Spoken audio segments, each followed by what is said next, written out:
All right, Screaming Viking here. I'm with Paul Winkler. He's the head coach for the Rockhurst boys out of Kansas City, Missouri. And really, my question for you today is, the landscape of swimming has changed with the internet. And last year, when you guys demolished that 400 free record, the Rockhurst boys, on flow swimming, when those races were posted, you guys took a lot of crap. As a coach, I got to think that's a motivator for your boys. I mean, how aware are they of all that? Well, I think they're aware of it, but we train and compete with blinders on. We use what we can to motivate, but sometimes it can be a distraction.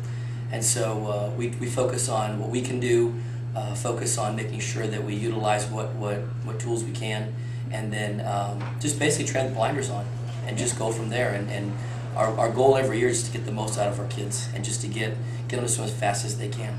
And things like records and all that, if they happen, they happen. It's never been a goal. Yeah. Well, they had to be pretty proud of that. So, I mean, it was really phenomenal that they just crushed that record, and it was great to watch. But it was the year that the suits were allowed at the state meet, and that's what you took a lot of the hard time for on the internet was guys who owned the relay before. Some of them were off swimming college, and took it upon themselves to go on there and kind of bash your guys for breaking their record enhanced. Mm-hmm. Now, when those things started showing up on the web, did your boys call you? Did they email you? I mean, I know it was out of season for the boys, but I mean, where did you first hear about it? Yeah.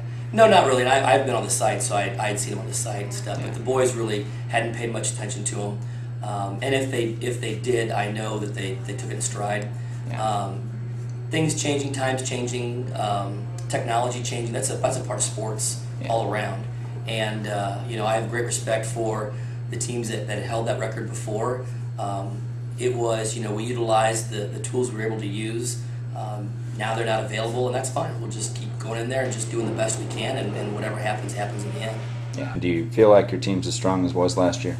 I think each team is different in their own ways. I think we're deeper this year.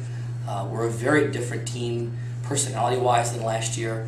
But I'm pretty happy with where we're at right now. I think we're in better shape at this point in the year than we were last year. So, but we just take it one day at a time, and I'm focused on Monday getting back in the water and training. That's great. That's great. Well, good luck today. I'm glad to hear you guys can take it in stride, because I know that right now, Swimming World TV, they're starting the new site, and they've actually put a policy in place to get rid of the nasty comments. People have to log in with their name now, first and last name. And when I think about situations like what you guys went through last year, that's I think it's a good thing. But I'm glad you guys could brush that off. Yeah, thank you. I appreciate it. Thank you for all your work. Appreciate that too. No problem. Thanks.